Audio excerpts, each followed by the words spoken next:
We need one more cold opening to finish the summer reviews. Lunchbox, do you have a cold open? One sec. Perfect. Yes! Yes! It's the Summer Movie Spectacular, where we review the previews, tell you what to see, what to miss, and tell you what will be the biggest hits. I'm Lunchbox, that's Jester. Bring out the tributes!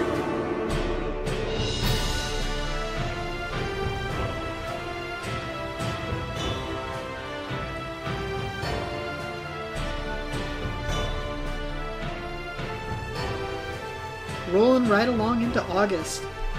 August 7th is the first weekend in August, and it's just, I don't know, it's kind of been the dumping ground almost. I mean, like, the beginning of September is kind of a dumping ground. Right. But in August, you're getting all these movies that people didn't want to put up against the, I guess you would say, real contenders. Like, you aren't putting up the first movie that we're going to talk about, Fantastic Four, against something like Age of Ultron or Mad Max. But it's kind of weird because I feel like July has almost transitioned into the end of July. Not all of July, but the end of July has almost become the new August, in the same way that April is starting to turn into the new beginning of summer. Right. Well, yeah, I think that still, no matter what happens, you're going to put out your giant movie that nobody wants to fight against on 4th of July. 4th of July is the big movie weekend, and it's always going to be, I think. Okay. But I think that probably, like, as we're slowly transitioning back, it may end up being maybe one of the last big movies. And that's the one that's just going to trail on and just keep going. And, you know, and everything after that is just also rans, basically. Yeah. I feel it's weird because I feel like a decade ago, summer movies in July were pretty strong. You still had some strong stuff coming out. Independence Day. Independence Day. How about that Independence Day? Well, that came out though on July 2nd. It came out the day of the movie. Within the movie, you know, it's like the whole premise starts off on July 2nd. It does start off on July 2nd. But they released it on July 2nd. And I remember them running the movie all night, which I think was like the first time I'd ever heard of them doing that. Like a 24-hour marathon. 24-hour marathon of the movie. True. I think that's the first time I ever heard of anybody doing that. Yeah, the build-up for it was incredible. I mean... Well, yeah, I mean, it definitely was huge, and probably why they're making an unnecessary sequel to it. True. I don't know, what are we on now? Like, that came out in 96. Next year will be the 20th anniversary of it. Yeah, I think everybody's too old. I don't know if everybody's too old. I think it's just that how do I say it? That kind of movie, like, Independence Day itself was kind of a throwback to, like, these big alien invasion movies, only done with an awesome effects budget. But now we don't have that anymore. I don't think that... How do I say it? That's also when sound in theaters was getting really awesome. Like with Twister and everything. Twister. That's when you were seeing big effects movies be able 94, I think, was Twister, and that was like the first time that I really went, woo, sound in a movie. You know, like really before that, and even, I mean, like the first movie with SDDS was Last Action Hero. First movie was DTS, was Jurassic Park, of course, which, you know, no discounting that, you know, no and maybe... Kidding. Boom. yeah, so, but I think that part of the reason that I didn't really notice so much on the sound when that one came out was because I was watching at a big Newport, and there's, you know, 1,200 seats in there. It's gigantic. They throw around beach balls before the show starts. Yeah, well, that used to be a summer tradition, too. People throwing beach balls in the theater for a big movie. Well, yeah, I think it might be a California thing, too. That's and true. Especially in the giant big Newport where it's where you're sitting in a stadium. It's a stadium in front of a movie screen. But, you know, that's, I think, why I might not have noticed it as much as I did when I saw Twister, which was... Definitely saw it on the biggest screen in the house, but it was probably only about 800 seat theater. And so, you know, giant theater, but still not, you know, giant, but not as giant as Big Newport. Yeah. But still, I kept turning around because I thought somebody was screaming in the back of the theater. I'm like, heck's going on? Like just hear the wind screaming around you, and I thought that there were people screaming in the back of the theater. I'm like, I cannot believe what's happening here. This is awesome.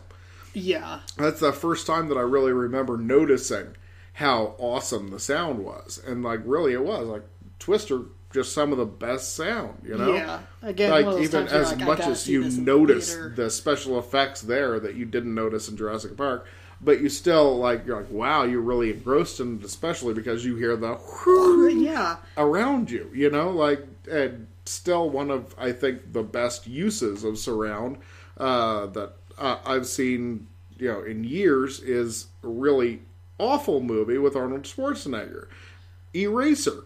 Oh yeah, no, Eraser really was pretty bad, but the surround effects were used so well, and when that railgun strikes off, right around you, and really you get that impressive, hear that bang in the back, and you hear it race around you as Arnold Schwarzenegger is diving into a pool of crocodiles and trying to save Vanessa Williams. Yeah, I think it was Melissa. I can't remember. It was one of those fun, cheesy. It was cheesy fun. It really wasn't a good movie, but it's almost worth watching again in surround sound just because the sound design was so good. It's just why you want to watch movies like that in the theater, but it's just... See, and it's too bad that the theater experience is going away, because that really, watching it with the full theater experience, it really is something. It is something. I still think U57 is...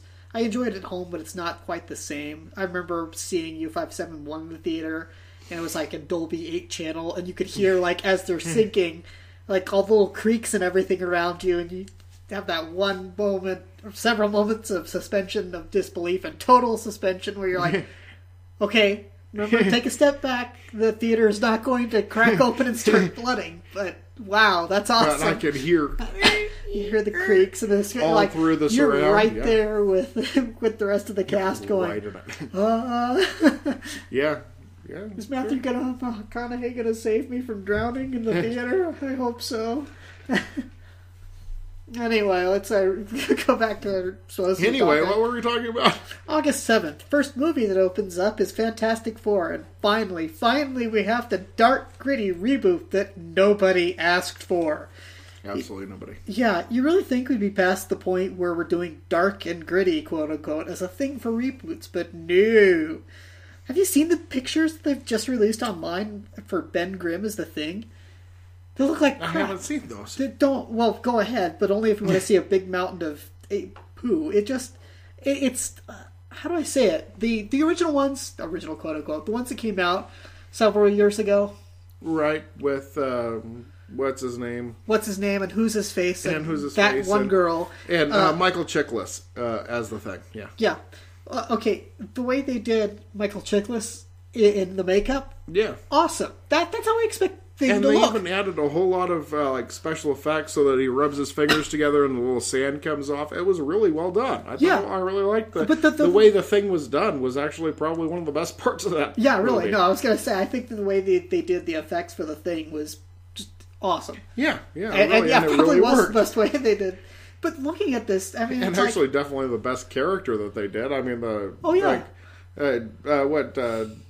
does it Johnny Storm and Rubber Man or whatever the heck they call him, and like Invisible Jessica Alba. I mean, they were okay. But they weren't near as good as the effect. They really worked on the Thing to make sure that the Thing worked. Yeah, so to speak. Yeah. Which was funny because it was like he was the only character you felt was real. He loses his girlfriend. He's sitting there. He's upset and distraught because now he's this horrible monstrosity. Yeah, it's like the one person in the whole thing that feels real, and then everybody else feels like a cheesy effect, which they were. Yeah, and the one that had any emotion or anything, it wasn't just a one-dimensional. Yeah, hey, look, I'm invisible. Yeah, oh, look, I can turn invisible. Oh, look, I can turn flame on. Anyway, you look at the trailer for this, and at some point, look at the pictures for the Thing, because it's just like, what did they do to you, man? Yeah. It's like, again, going with the dark and gritty. What the cast, I'm not sure if they're supposed to be portraying in their teens or their 20s. They don't make that clear enough. Yeah. Either way, I just feel like it's Well, they got to be in their 20s. There's, scientists and stuff.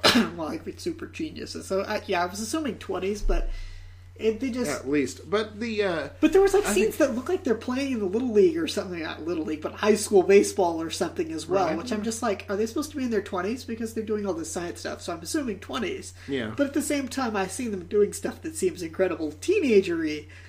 It might just be because they cast people. Try to appeal to everybody. Let's try to appeal to everybody. It's toys, action figures, merchandising. Merchandising. I don't get who they're going for in this because it's the Fantastic Four. I mean, they're a little bit closer with the original films, being a little bit more upbeat and campy-ish. Yeah. But you don't which you kind of do need to do a little bit with Fantastic Four. You need to be a little bit, but not as campy as they went. Right. True. Okay, I'll give you not that campy. You can go a little bit more serious, but you don't need to go the full Christian Bale on it. Yeah, I mean, Fantastic Four just doesn't work on that level. I don't even think that. I'm trying to think of something that's even grittier, Punisher, War Room, or whatever. Where you're just like Warzone. Thank you.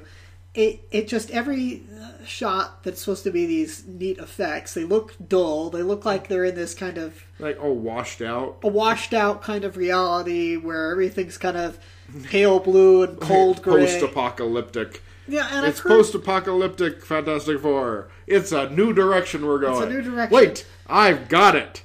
Chomping on cigar. Yeah, really. And it's according to the charts, this is what people want. Yeah, no, it has that feel. Like somebody in a boardroom said, I've read this comic, guys, and the licensing expires, so let's make a movie. Or I don't know. Well, they do that. They do that, too. Matter of fact, that might be why they made a new one. Just to keep the rights. Just to keep the rights. Which is why they keep making Spider-Man movies. Yeah, really. But I think that... Well, okay, so I'm kind of fine with going dark with it. Okay, it's supposed to be like they're in a parallel dimension too, or something. From what I've heard.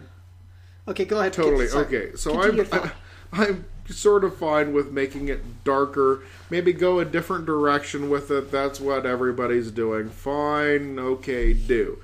Don't give me another origin story. I know how they came to be. I've already got a whole movie about it.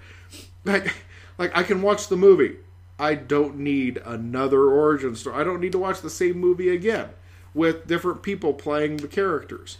If it was totally wrong, if you're doing a totally different origin story, okay, fine, but that's 10 minutes tops at the beginning. That's the top of the story. That's it. You top of the show. 10 minutes, this is what happened. Or you do a little... You don't even need a whole reel to do this in? You just 10 minutes of... I don't even need a whole reel. Do half a reel. Make it the pre-title sequence, and this is what happened. Better yet, do it like Gilligan's Island did, and just have a jingle about it. Like your theme song at the beginning is they flew up into space and got bombarded by cosmic rays. And they're all defaced. Yeah, exactly. Really. And then, boom, let's hit your show. Okay? Yeah, really. Stop doing origin stories. They're boring. Nobody cares. Origin stories done well can be interesting, but it's just, you're right. This has already been done. It's been done within the past 10 years. Yeah. Was an origin story. To death. I don't need another origin story. One of the things I liked about when they redid Hulk is that they reduced the origin part down to almost nothing. And I'm like, yes, okay, we know how the Hulk got to be the Hulk. Fine, have a nice day. Was it like he had brief flashbacks here and there of what happened or something? The one with the Ed Norton. Ed Norton. That's one you're talking about, right? Yeah. We're like, okay, we're sort of doing an origin-ish thing, but not totally. We can just show, okay, he just have a couple flashbacks of what happened. And gamma rays. And gamma rays and blah, blah, blah. Yeah, because nobody really cares about how the Hulk became the Hulk. They want to watch the Hulk stomp. Hulk smash. Hulk smash. Hulk get big, Hulk get angry, Hulk smash. Ta-da! Hulk smash. Hulk is the strongest one there is. That's what we want to see. Actually, I used to know this guy who he was really pissed off about the Ang Lee one. He had a very simple, how you messed that up? It's like Hulk get mad, Hulk smash. That's your whole plot. What do you do beyond that, really? You don't need... Anyway. I didn't like the ending of the Ang Lee one. It was bizarre. It was, it was bizarre. Nick Nolte and... maybe they just had to do that because it had Nick Nolte, and it's the same thing and as turned into lightning creature or whatever. something. I don't know. I kind of lost the plot, and I think Yeah. they did too. It I was feel just... like, really. Maybe if they had Gary Busey. Yeah, see, that might have worked. Well, as Lightning Man, sure. It's like, yeah, sure, then I'd buy it. And lightning stands for living, intense... No. Let's just... I don't know what else we want to say Yes, about this. I think we totally digressed as far as we can on that. And no more origin stories. Dark and gritty doesn't work. Will you see it? Of course, I'll watch it. I'll see it just to see what happens, but definitely not rushing out to see it. Yeah, same here. Yeah. I'm just like, this might be one I'd see at the Alamo Draft House or something, because I could sit back and enjoy at least some food and a good drink while I watch it. Like, oh, hey, how was the movie? Oh, the burger was awesome. The fries were cooked perfectly. You know, like, on the movie? Oh, yeah, that's right. Well, there's some trailers before. It's like, oh, I saw a trailer for this one movie that I really want to see. Like, wait, what? Yeah, really. yeah. There you go. Go see it someplace where they serve lots of liquor. And maybe I remember maybe the we'll best be okay. darn movie of the summer. I give it 3 fingers of plain. No. Yeah. Okay. Moving on to the next one that's coming out that same weekend is a movie called Ricky and the Flash. It stars Meryl Streep and was there somebody else you recognize? Oh, Rick Springfield. Rick Springfield, the musician, is in it apparently. Okay. It's hard to find any information on this. It's hard, which is weird. Okay, I'll go with the synopsis that I found, which is a woman abandons her family when she's younger to find fame and fortune as a rock star. Decades later, she decides to be a mother again to her estranged children, one of whom is going through a rough divorce. There's no trailers yet, and even though the concept sounds kind of interesting, drama-y, it could be overly sappy. It has Meryl Streep. Sure, it's got Meryl Streep, It's which got kind Meryl of lends to Streep. the idea that it might be overly sappy. Yeah, I was going to say it has But- Meryl Streep. But there's no trailers, and it's already April, and that makes me kind of tilt my head and wonder, because you're 4 months out from a release date.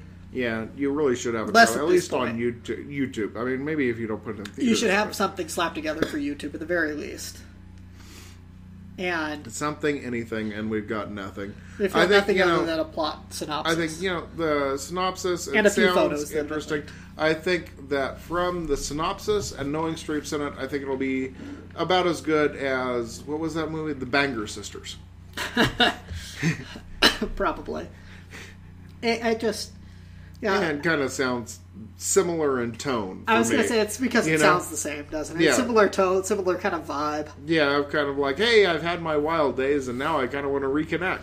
You're like, It's yeah, not that go easy, away. Mom. I'm going through a rough divorce. Or something Yeah, like, exactly, like exactly. insert family... Well, I was going to say hilarity ensues, but not quite that. But no, Drama ensues. Drama ensues. Drama Yes, ensues. heavy drama Heavy ensues. drama ensues. And we'll get real heavy drama, and maybe a couple of parts where you laugh. Touchy-feely ensues. And, Sentimental moment. and I groan Actually, and bang maybe a my head sentimental against the wall. moment ensues. Yes, exactly. It's going to be sentimental. It's going to be cheesy. And And we're it'll just be- basing this off all the plot synopsis and the The fact that it has synopsis Meryl and- Streep. And no trailers. No trailers. You didn't give us anything else to go on. Yeah. Should have put out the trailer Should sooner, have put out the guys. trailer, guys. If something comes along, we feel like talking about it again later in one of our other podcasts, we will. But for right now, will it make any money? No. No. It's probably going to get limited release, and it's, if you don't have a trailer yet, I think then there's going to no. be a wide release, and it's going to bomb because there's no trailers. There's no word yet. no This is- word yet. No about buzz. it. No nothing. Nothing. A month or Yeah. two out, they might put out some stuff saying what it's about a little bit more in detail and get that YouTube trailer that they should have had out now or a month or two ago. Yeah. And will I see it? No, because I don't know anything about it. And I'm guessing, and it's... No, I mean, I guess after I watch all of the other movies that I want to watch in my lifetime. Yeah. Yes. After I'm done watching all the other movies I want to watch before I die, it's not one of those maybe. definitely not going to watch that movies, but it's one of those, like, unless I have, like, all of my friends say, you need to watch this movie. If you only see one Meryl Streep movie in your life. Then watch Bridges of Madison County. Yeah. And shut up. Okay. Yeah, really. Okay.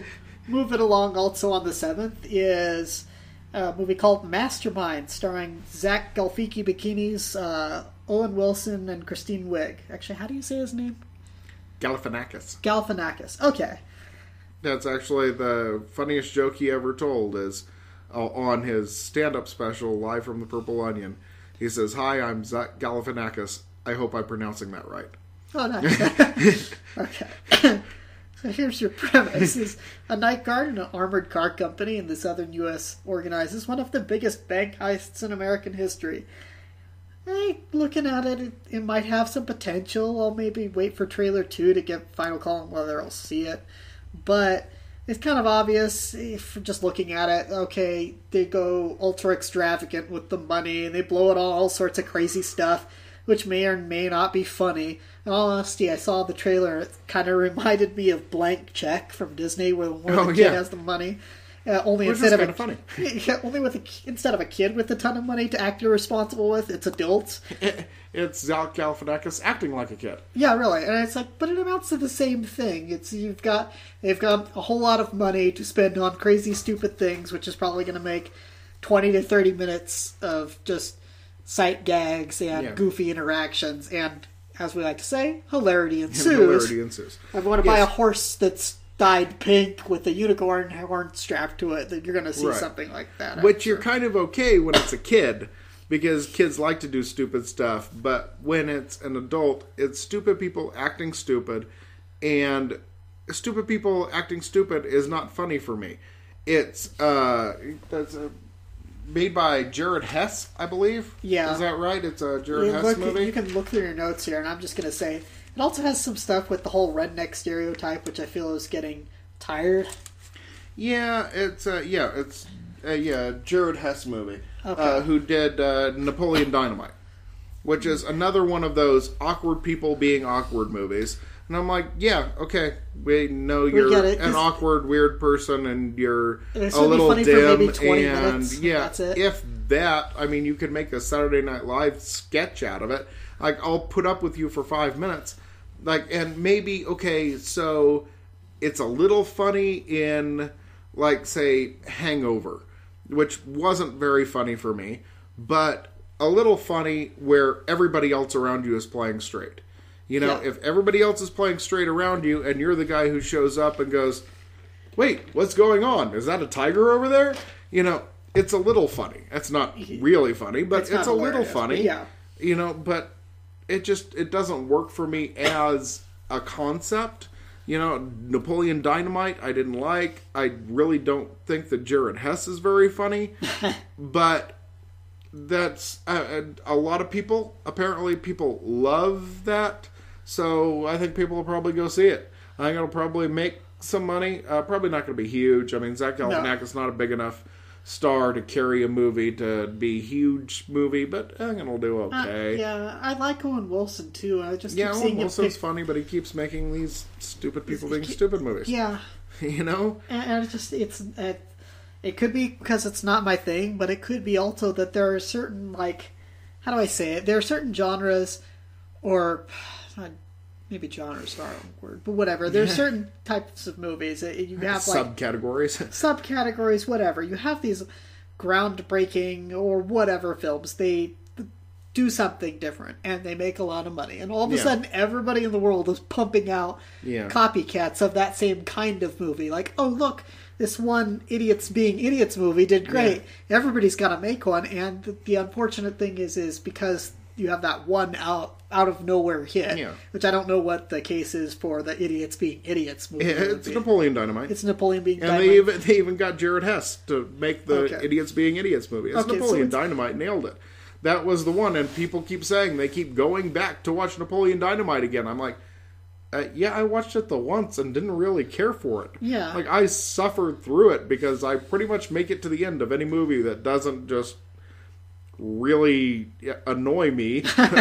Like, you've really got to make me mad at you in order for me to shut it off, 21 grams or The Interview. It's got to be something like that where I'm just like, no, this is bad. No, I just can't. Maybe 3, maybe 5 movies my entire life that I've stopped watching because I just, like, I cannot finish watching this. So I finished it and don't ever want to bother again. No, and again, I don't know what it is. It's bad because you get one that goes gangbusters, and then for like the next 10 years you have movies of the same type. Let's and do by it again. Yeah, really. And then by like year 6, you're like, can't we stop making stupid movies like this? Yeah. Anyway, that's... we digressed entirely too far. Next. That's because it's dumb. And that's it for the weekend Will of it the make 7th. money? No, I don't think so.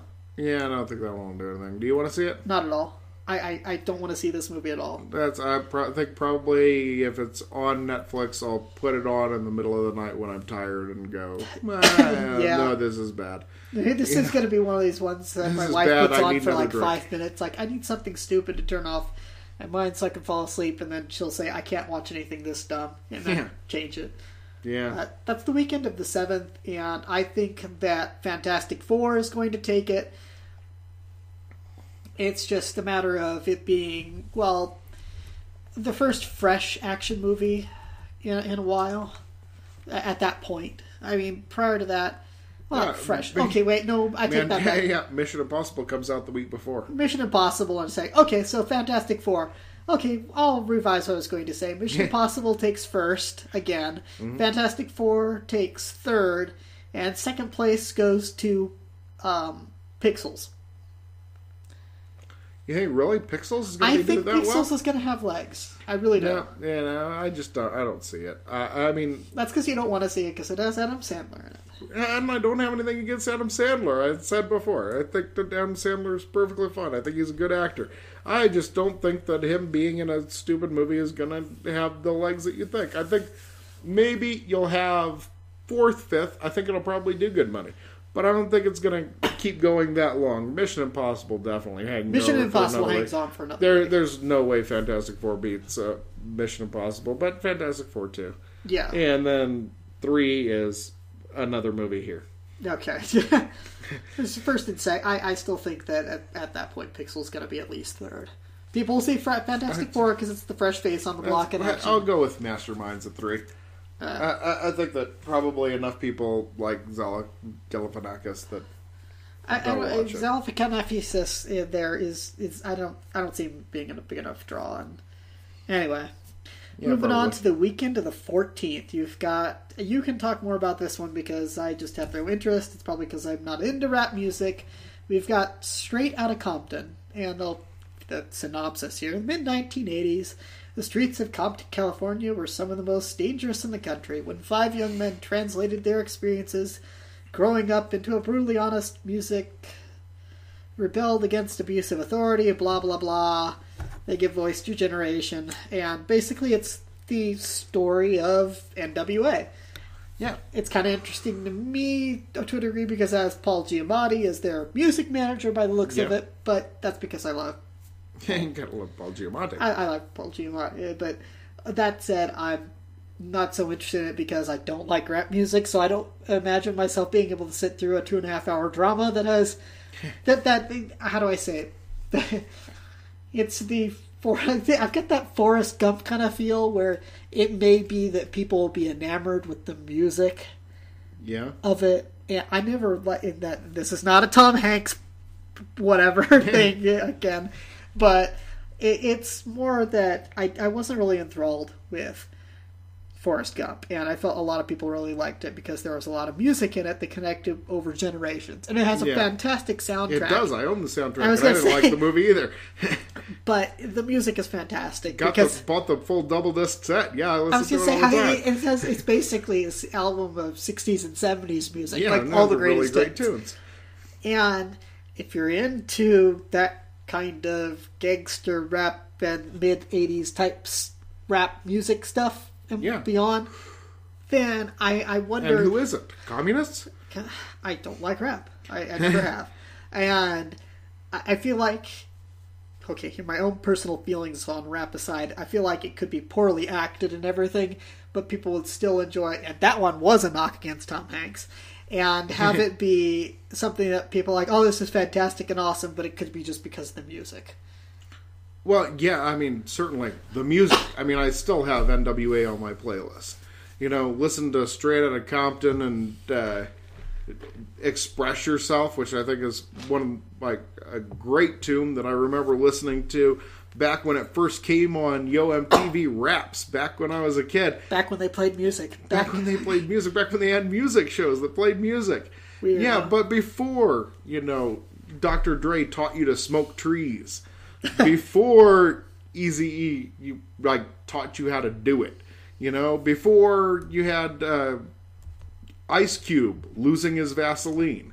You had the greatest rap group of the time. I mean, they really were huge at the time. And really some, not the best rapping ever. I mean, the best rapping ever at the time has to go to Rakim. But I think that... No, DJ Jeff and the Fresh Prince. That's the one rap thing that I know. Sorry. Huge fan of Will Smith and still listen to DJ Jeff and the Fresh Prince as well. But... And I have a few albums that Jazzy Jeff did solo, too. But... I didn't know that. Okay, sorry. But, I have things that, I have NWA and Ice Cube and Dre all on my playlist. I even have Eazy-E on there. I don't know if Yella ever did anything else. And you said 5. I don't even remember who the 5th member of NWA is. But I'm just reading off the synopsis here. But yeah, I really, it's the movie that we always wanted to see because we've been hearing for years the story of NWA told through different filters. Because you had Eazy's version of it, you had Ice Cube's version of what happened, you had Dre's version of it that happened. The record producers never came out and had their version of the story, maybe because they pretty much screwed over everybody in NWA. From, what they all say in their rap music about how they all got screwed over. And why are you sticking with him? Why are you, you lost your sense of the street and whatever, and then Ice Cube loses his Vaseline. But it's the story and the closest that we've gotten so far to a cinematic telling of the story is CB4. Which really was more parody of the story and really didn't tell it. I mean, we obviously, they're parody songs of NWA songs in that. But it's essentially telling the story, but not really telling it from that perspective. And I really think that they got some really great... I mean, all the actors look like the people that they're portraying, particularly the person that's playing... Ice Cube in the movie, which when I watched the trailer, I went, wow, that guy looks a whole lot like Ice Cube. And then I saw a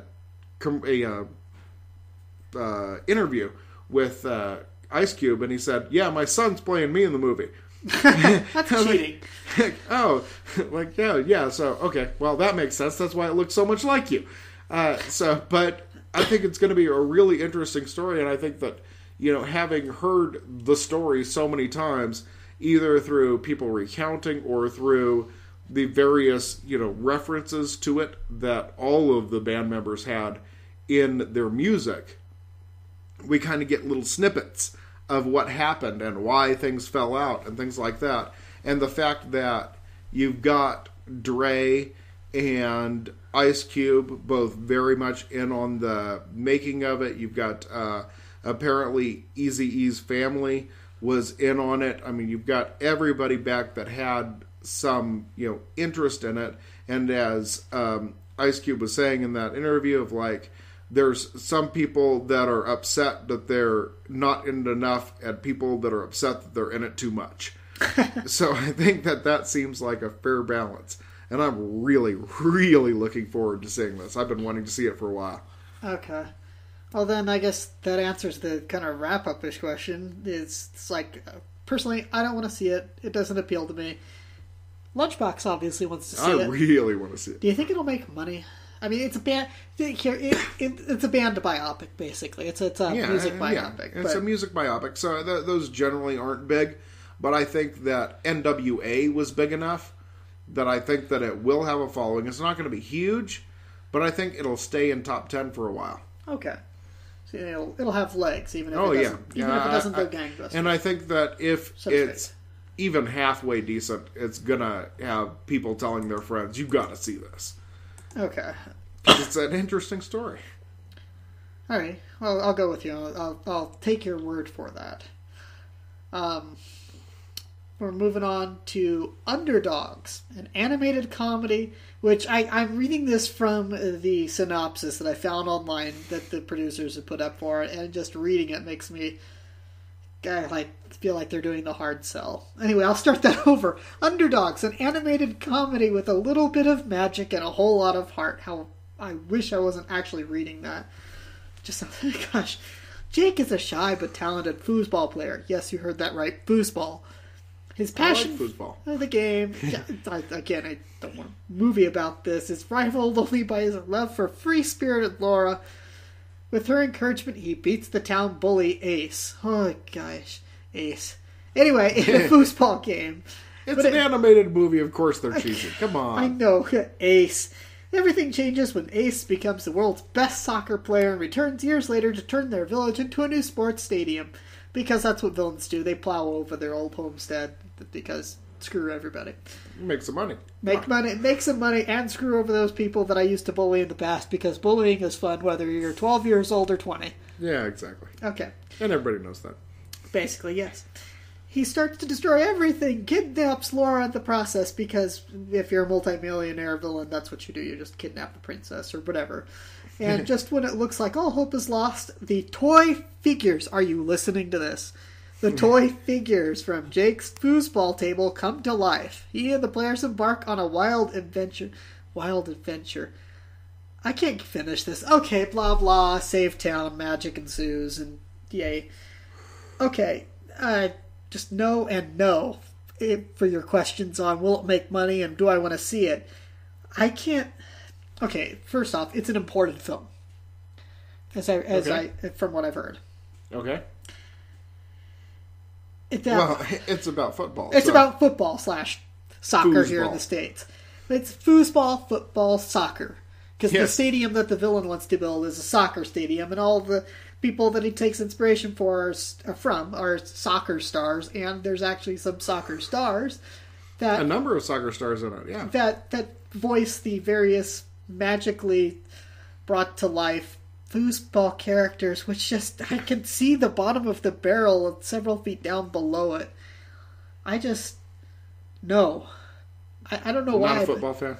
It's not just that I'm not a football fan. The whole if they had a football / soccer, just gotta say soccer. Screw it.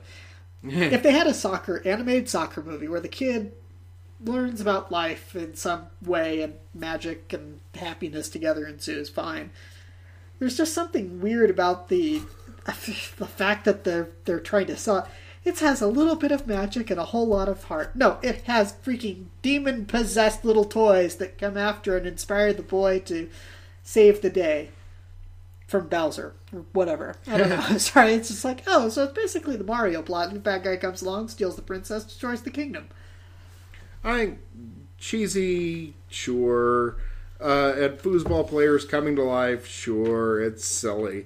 But kids like that sort of thing, and I think it'll probably be kind of fun, I enjoy watching football, so, maybe, I'm a little bit biased toward it on my level, because I like watching soccer, and so, yeah, I think that I would be interested in watching it, because I like stupid kids' movies. The stupider the better. And so, yeah, it's going to be stupid, but I think it'll be fun. And I think that probably they get a wide enough release, I think it'll probably do pretty well. I don't know. I mean, it's one of the few animated movies that's coming out in the summer. So it could have that potential for it. But at the same time... you got good counter programming there. And I think that soccer's getting picked up in a big way in the States. I think that it's starting to pick up. I think that it's certainly not as big as it was when Pele was playing, but I think that it's coming back. I think that we're getting, enough of an influx of people from other nations that actually are interested in seeing soccer get played, that I think that it'll garner a big enough audience that people will recognize the names in it, like the guest stars, because even in the trailer they're like touting who these guest stars are that are in it. And I know, I know I you no didn't idea. recognize any of the names, but there are plenty of people that do, and I think that we're picking up momentum. Basically, all of the big European stars, as soon as they're done trying to play real football, they come to play soccer in the United States. But it's kind of, I think that's the direction we're going, is we're getting all of the retired football stars to come play soccer. And so I think that it's kind of building up a little bit the following for soccer in the States. So, I think that all we need to do is get Van Nistelrooy. Van Nistelrooy comes out, plays for the Galaxy too. I think we'll be good. Okay, whatever. I don't know. I just want to wrap this one up because it just looks stupid. I expect a lot from my kids' movies, and I understand there you want to have magic and whimsy, and I do like magic, whimsy, and I like kids' movies that dare to be interesting but silly and dumb, if that makes sense. Yeah. And I think it looks interesting and silly and dumb. I don't want to say dumb because it's not dumb, but it's a little dumb. no, dumb is insulting. I want to say that it looks that it tries something different. That it's just it tries to be magic in a different way, or show magic in a way you wouldn't expect. Right. And it's not like the same story that we've seen 100 times. I mean, how many times have you seen foosball players come to life? Yeah, and try and save the soccer stadium. I guess I don't know. Just like reading, I guess what just makes me kind of is the synopsis that was put out, which feels like the hard sell. When you tell me like magic things happen, and I don't mean just like they're brought magically to life. The summary always is cheesy and silly. That's why I didn't go with the summaries. I just tried to watch trailers unless there wasn't one. Go by the trailer. I go by the trailer, but I want the listeners to know what the thing is about, and it's just, well, I feel like if you're having to write out from the trailer, a little bit of magic and a whole lot of heart. Yeah, I can glean that from the trailer. Hilarity ensues is from the back of the box. I mean, that's what we keep hearing. The synopsis is never right. No. It never captures it well. You got to go by the trailer, and the trailer looks like fun. Yeah, it's the kid trying to save, and it's not going to be good. I don't expect that from it. Yeah, it ain't Pixar, but it's going to be okay. No, I got you. It'll be okay, stupid fun, one that we'll enjoy watching. Okay, so you'll watch it. I will. I'm definitely going to see it. Do you think it'll make money? Oh yeah, good counter programming. It's an animated movie. It's coming out at the right time. There's not really anything else against it. It's the kids' family movie, high PBF. I think you got to go with it. No. Now let's move on to the next one, which is a movie that I'm somewhat interested in seeing. It's The Man from U.N.C.L.E. Early 1960s, CIA agent Napoleon Solo and a KGB operative, Ilya Kryakin, whatever. They participate in a joint mission against a mysterious criminal organization that is working to build up nukes. It stars Henry Cavill, Superman, who you may remember from such films as Man of Steel, and Armie Hammer, whose only credit that I've been able to really find his big budget thing would be Social Network. Social Network. No, I was going to say Lone Ranger. Oh yeah, he was. You do a double take, like, he was in that. Yeah, it was he kind was of in that. as I Johnny barely Depp remember. vehicle, I thought that was Johnny Depp movie. No, that's right. He was the Lone Ranger. He was also the Winklevoss twins in Social Network. Okay, and it says not line that just it says the people that invented Facebook. Yeah, right. Sorry. Yeah, no. It's an action comedy, and it's by Guy Ritchie, which means it could be good. Yeah, which which means good things. And the trailer looks good. I mean, it The trailer seems like looks fun. they captured kind of the goofy spirit of the original series. Yeah. Which I think is great because, having kind of remembering from long, long ago, like when I was a very small child. In the 60s when this came out. In the 60s when it came out. I remember watching Man from U.N.C.L.E. and enjoying it. I mean, it's goofy fun, and it's not, I mean, it's kind of, I guess, Remington Steele level fun. It's kind of like where it's kind of a little bit making fun of itself as it goes along, and I got that kind of Henry goofy Cavill thing. as Pierce Brosnan in Remington Steele kind of feel from it. Yeah, so, and that's kind of what Man from U.N.C.L.E. was, is kind of like that silly, a little bit silly. I was going to say, it wasn't always silly. It's not silly. I guess I'm going too far with that, because silly makes it seem like get smart. Yeah. And it wasn't that far. It was more just kind of like, I wouldn't, just the fun of that. Of, like, it's not taking itself seriously.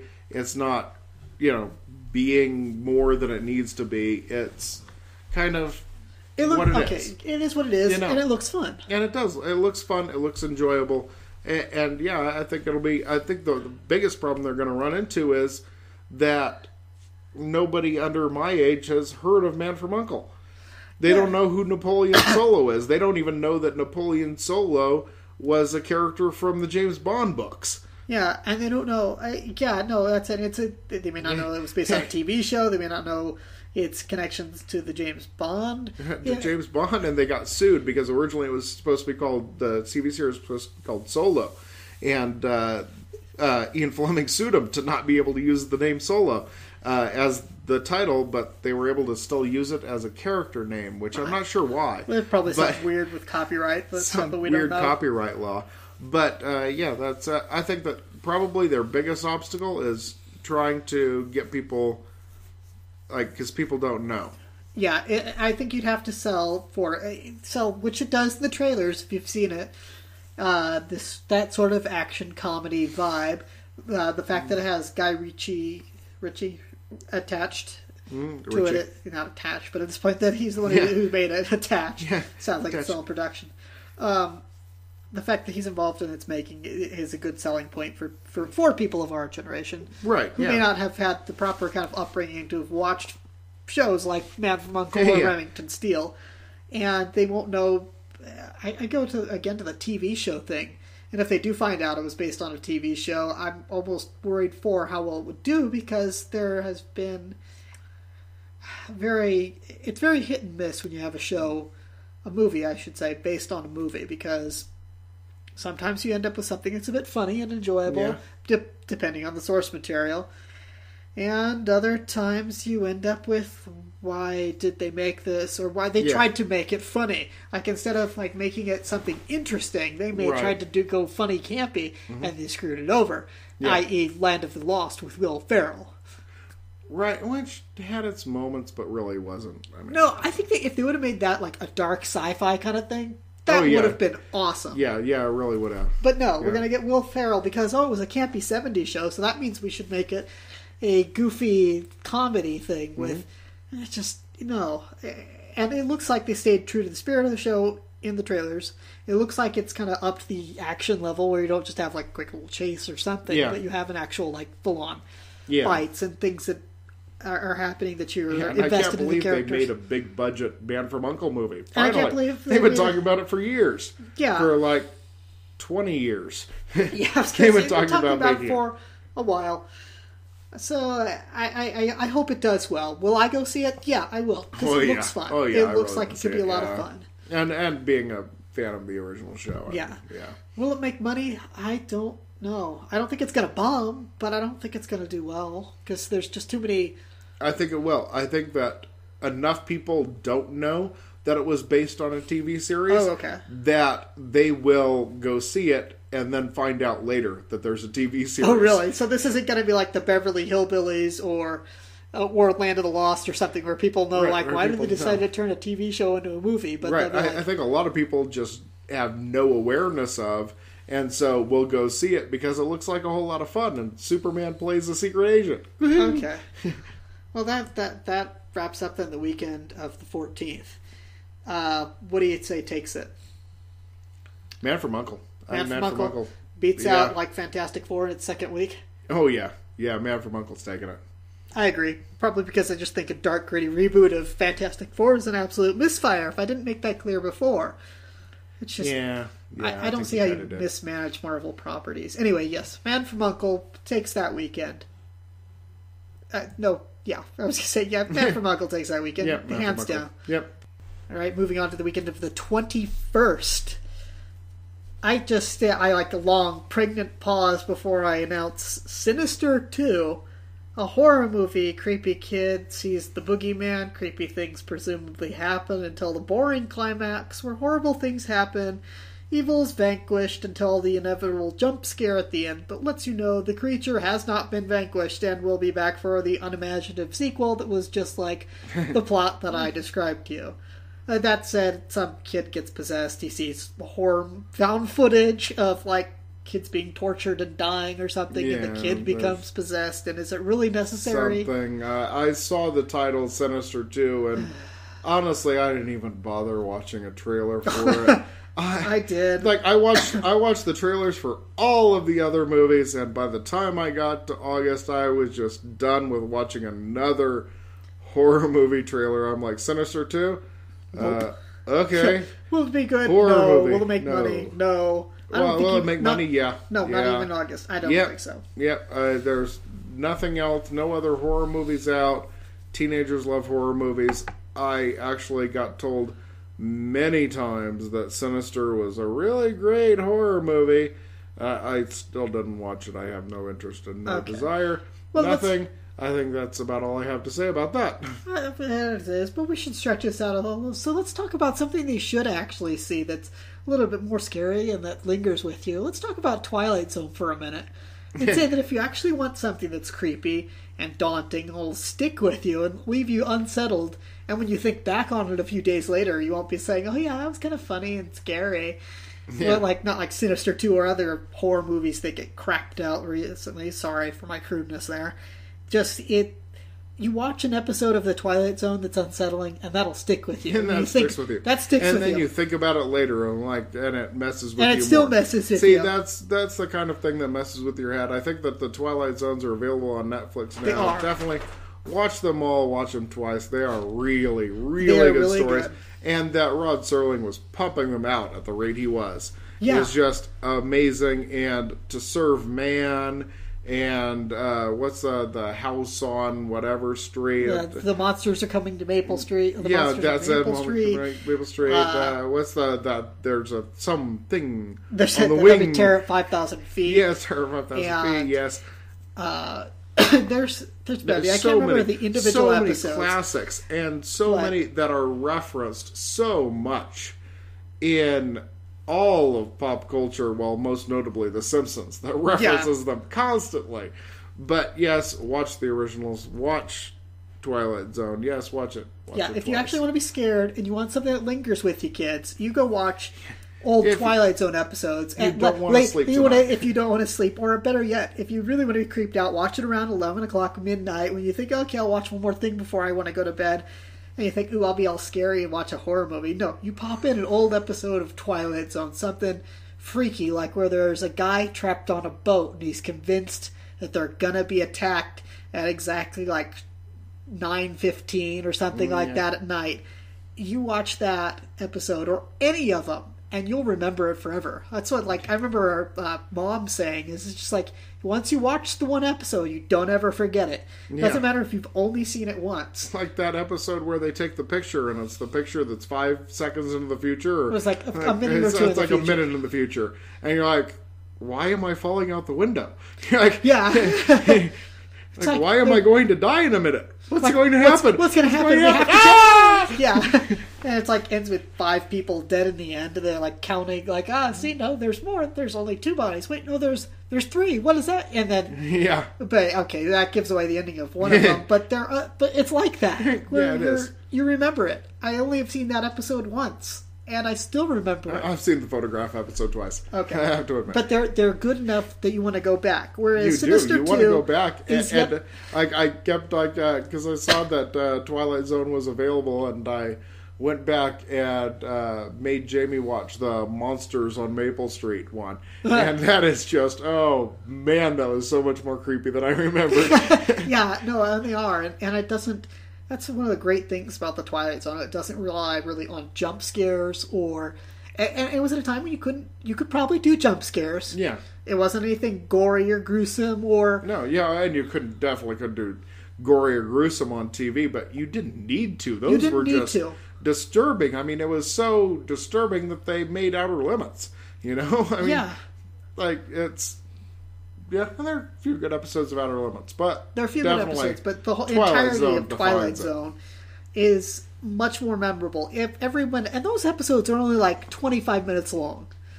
You watch an episode of Twilight Zone that's 25 minutes, that's much more memorable than whatever is happening in Sinister 1 or 2, I guarantee you, because it's another horror movie with another creepy kid having creepy things happen.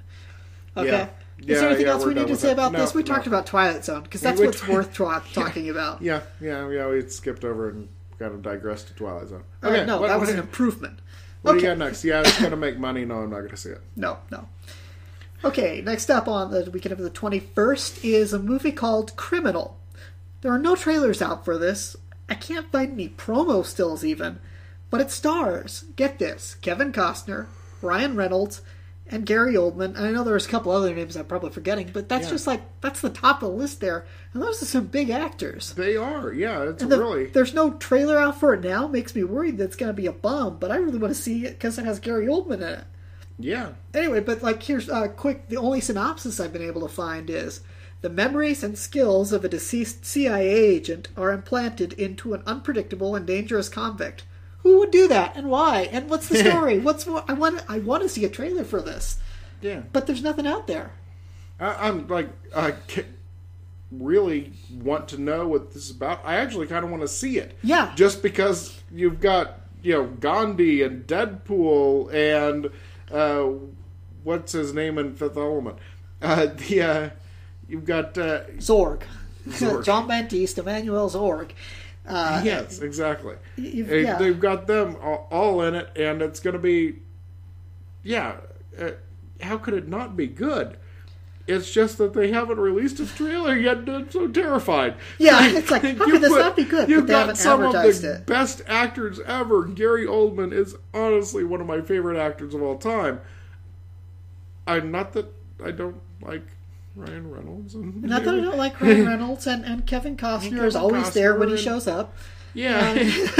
When he shows, which mostly is sports movies, but he shows up for his sports movies. The rest of them he seems so unemotionally invested in.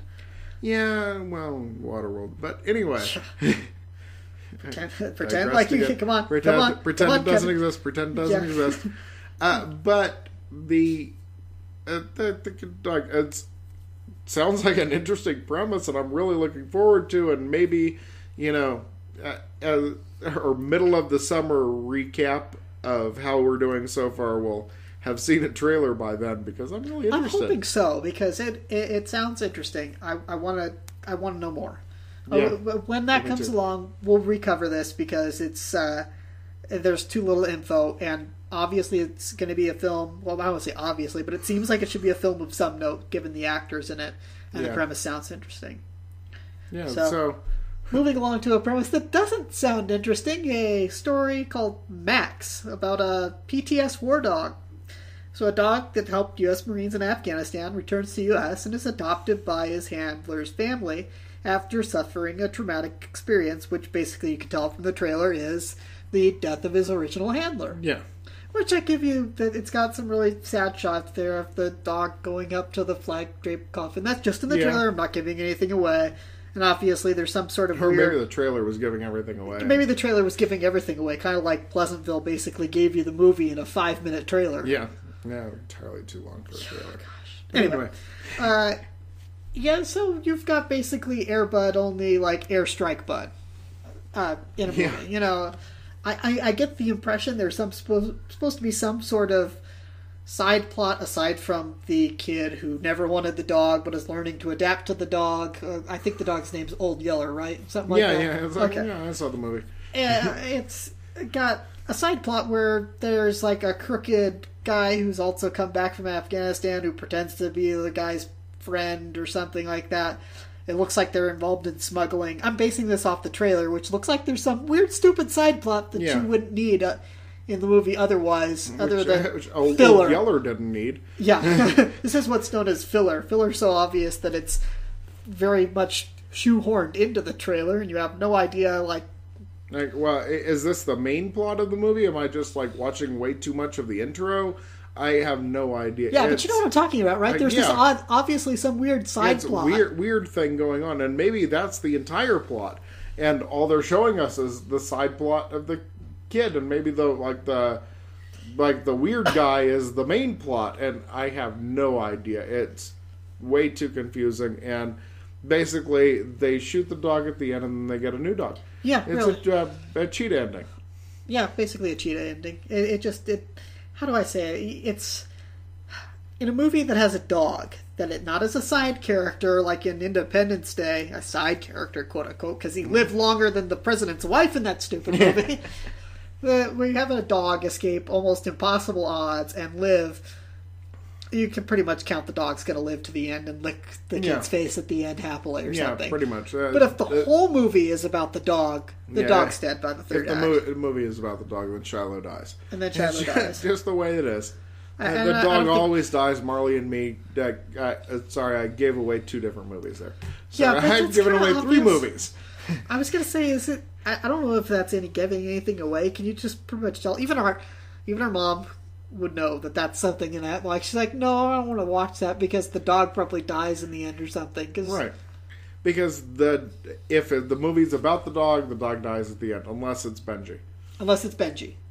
Which is Rin Tin Tin.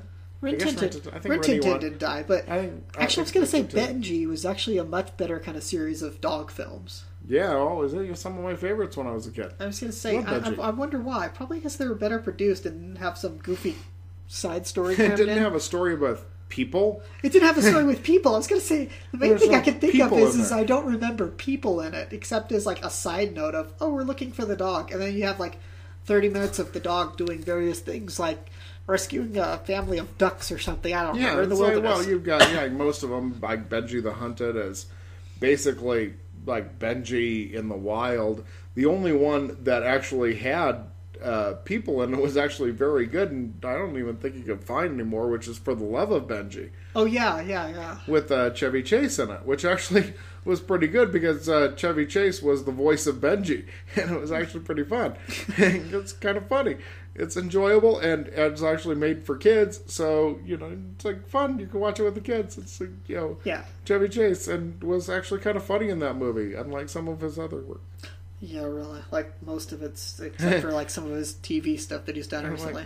Since about 20 years ago. Yeah. But anyway. Okay. Well, a quick side note on, like, animal films, really quick here. Yeah. I would say that older films with animals in them were better, and this isn't just nostalgia speaking, but because you didn't know whether the dog was going to live or die, and you didn't know whether that beloved family that just comes with time. I mean, people tend to things only become tropes because it's been done before, and I think that long ago it just wasn't done before because it was long ago. If you say, "Here's looking at you, kid," that's a cliche now, but it was Casablanca said it. Yeah, it's a cliche now, and I remember a good friend of mine saying that he wanted to beat the living daylights out of people in his film class because they're like, I didn't like Casablanca because it had all these cliches. He wanted to grab them and say, this is the place where these things originated from. This is where it started. Stop saying it's cliche. It wasn't cliche in that movie because that was the first one that did it. Yes. Back then it wasn't cliche. However, it has become a cliche that you can tell that the beloved pet is going to die. And it's frustrating. I feel like animal movies with the beloved pet or whatnot need to. I think they need a breather the same way that like big scale disaster movies need a breather. Because you have a movie like this come out every year, and you know where it's going, you know what's going to happen, and not that predictability isn't like usually box office dollars or something. It gets tiresome. Right. You know where it's going, and you like, I'll wait for video, maybe. But if I really want to watch a movie where the dog dies at the end, I'll watch Old Yeller, because at least that has like heart and sentiment in it. It's the first one to do the whole, no, I don't really want this dog, but then I'm bonded to the dog and I love him, and I can't possibly blam. Yeah, you know. Exactly. Anyway. And now you've got rabies, and now you're dead. And I think now you're dead, doggy. I think we've successfully spoiled 5 different movies there, including one that we haven't even seen yet. But Correct. The dog dies at the end. The dog dies at the end.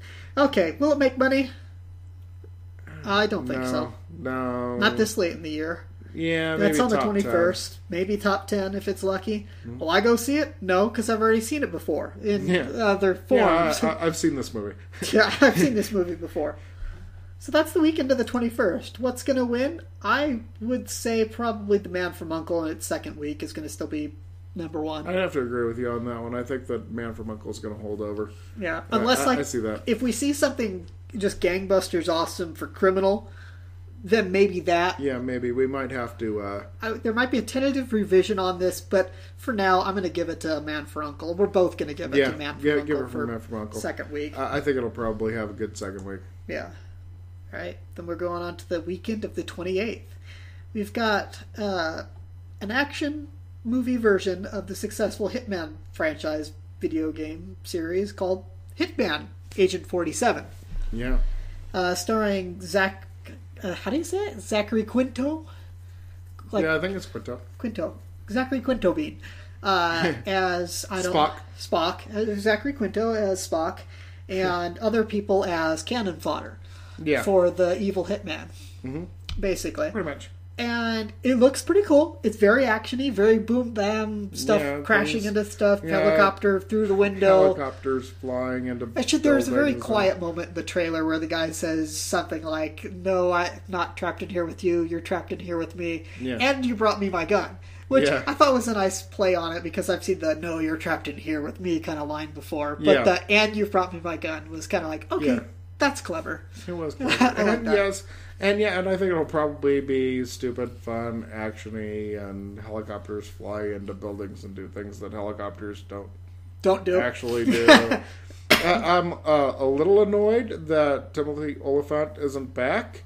Thought Fantastic was great in the original, but I gotta say, it kind of looks like stupid fun, and after seeing the movie, the original one, I didn't like it.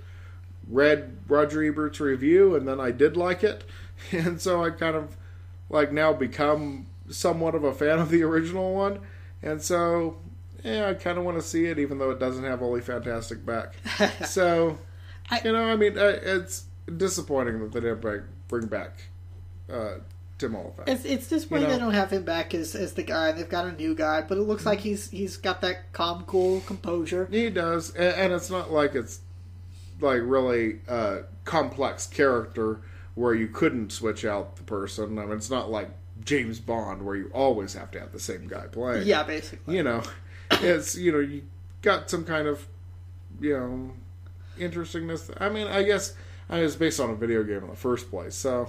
Well, here's the thing: is the video game itself is more of a stealth kind of game where you're not supposed to be going around causing big action-y explosion stuff. Like, you can do that, or you can, from what I understand, I haven't really played the Hitman series. I've kind of goofed around with it at a friend's house. The main thing that you're supposed to be doing is being a stealthy hitman. So you go up and you sneak behind people, you choke them to death, or you do a long-range sniper shot, stuff like that. Be a hitman? You be a real hitman. Real hitman. But this is obviously nothing like the game. Other than, you've got a bald-headed guy with, a barcode on the back of his head. On the back of his head, yep. And I think that's where the similarities begin and end. And... With the red tie. Gotta have the red tie. Oh, yeah, I was going to say, and the perfect press suit with the striking red tie. With the red tie, yep. So, that said... As long as you got that iconic image, I think that you can kind of... Are you sure? Because I get feeling that it's not close enough. Something like Tomb Raider, you basically have You just need a person with the right physique. Okay, they got Angelina Jolie. Who didn't have the right physique, so they had to bulk her up. Oh, okay, fine. Well, she had the kind of body type ish. I'm not talking about. I'm not talking about the top half here. I'm just saying like that. She's slender. Yeah. She has slender athleticism to her, Yeah. which you need to sell Tomb Raider, and all you have to have Tomb Raider do is do kind of Indiana Jones action type stuff. Right. Boom. And same with like Mortal Kombat. You don't really need plot. What you need is people who know how to fight, and Right. boom, there's your whole movie. Hitman, though, I don't know if there's much full plot framework There's to not work enough with. plot to work with. There's not enough plot to work with, but more than that, there's how do I say it? For video game enthusiasts out there, there is a big difference between what you're seeing on screen and what you're playing. There might be too much of a discrepancy, so part of the audience that you're kind of hoping to see it may not come because you didn't exactly give them what they wanted. Well, but you don't know from Not the that I will trailer. see it. Yes. It looks like Big because Bang it looks Boom. like Big Bang Boom. But you don't know from Big the Bang trailer if he isn't just like from rooftop 3 miles away shoots a bullet and then the helicopter crashes into the building. You can't tell that. That's true. It could be that he's So like it could super be that snipering, he's making being it look like super some sort of stupid accident. and makes it look thing. like an accident, and then you have big crash boom. Yeah. It might be. It might work. Okay, Maybe? I can see. Okay, maybe I can see that, but Maybe? it doesn't look like that. He looks like he's in the thick of it. There's a It- point. it does. There's a It scene in kinda the trailer where he's walking down the center of the street and picking off people who are trying to get him one by one. As he's just casually boom, boom, boom, not even looking kind of stuff. So it doesn't look like. Which, if he was doing the other, where he like does a sniper shot to take out a helicopter pilot because the helicopter pilot's going to crash into the building where his mark is. Okay, that would look kind of cool because like then you'd have like cool follow-up scene of like, why was he trying to kill a helicopter pilot? No, he was actually trying to kill this guy in the office, and it was an elaborate trying ruse. to figure out what it was. Yeah, of course, the videotape was a clever forgery. Obviously, yeah. Okay, let's to wrap this up. Do I think it'll do well? Yes, because it looks like a big action movie. Yeah. It may not follow the video game series, but I think there are enough people out there who'll see it because it actually looks like a big action movie. And it's Hitman too. I mean, it's- sequels always and got it's a little Hitman. cachet. So, will I see it? Yes. Will it make money? Maybe. I don't know. Well, yeah, It's- I think it'll do okay. I don't think that it's going to be, one of the biggest of the summer, but I think it'll do okay. Yeah. I think it'll probably make its money back. Okay. Definitely overseas. I think It'll make its definitely- money back overseas. Definitely global. It'll make its money. I think it'll die off on video. Pretty much. So let's move on to Regression. A horror suspense movie with Ethan Hawke and Emma Watson, and it looks like there's some sort of like hypnosis going on in the trailer where they're trying to make Emma Watson's character remember something she saw in a creepy house, and cult things are happening in the basement, and the trailer's kind of confusing. It is. It's really confusing. I can't figure out if it's a horror movie or a suspense movie or a weird combination of both. I don't know. I mean, I like Hermione and all, but I don't think that just based on the trailer that I saw, it didn't really make me want to rush out and see it. Yeah. It wasn't suspenseful enough, dramatic enough to make me think that it's not just going to be, ooh, it's haunted and there's ghosts. Yeah, basically. I got that vibe. Yeah. It'd be nice if it was something more, but right now the trailer sells it like every other quote-unquote suspenseful kind of ish movie. And Ooh, it's scary, there's ghosts. maybe there's no ghosts. Maybe it's just a cult or something that's really doing creepy, horrible things. It's a cult that worships Satan. Okay, what? Go away now. That are like a cult that worships the cleanliness of its own town. you know? Yeah, it's any of that. It's just I just too afraid it's going to be horror, too far horror, and not enough just suspense and real things. Which is a real happening. thing to worry about because this is coming out on August 28th, which is the dumping ground pretty much for summer movies. We're pretty much getting to the dumping ground area. Dumping ground, and I don't think that Hermione's a big enough star to really carry anything. Neither is Ethan Hawke, though I love him and everything I've seen him in. I just no. I don't see it. No. Okay. Also coming out that weekend, Crouching Tiger, Hidden Dragon 2, and interestingly enough, even though we couldn't find a trailer for it, it's being released on Netflix and IMAX. So you can either stream it or watch it on the big screen. Yeah, which is kind of an interesting choice. Yeah, I was going to say, talk about discrepancy. I can either watch this on my iPhone or I can watch it on the biggest screen imaginable. Yeah, exactly. Which I think, I guess if you're going to go with it, multiple go with choice. it all the way. Yeah, I was going to say, pop quiz, what's the correct choice? The big screen. Okay.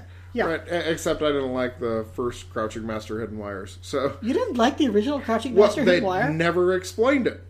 Like, oh, wait, why they're flying now? What? Why are they flying? I understand that if I was Chinese, which I'm not, that you could fly. I would be able to fly. No, that's not what I was saying. No, I would know that there is a mythos there that if you get to be a good enough martial artist, then you have the ability to fly. Basically.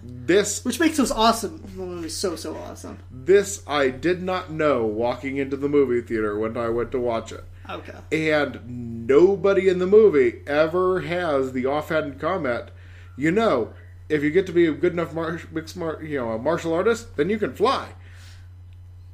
And I go, okay. And then people fly and I'm fine.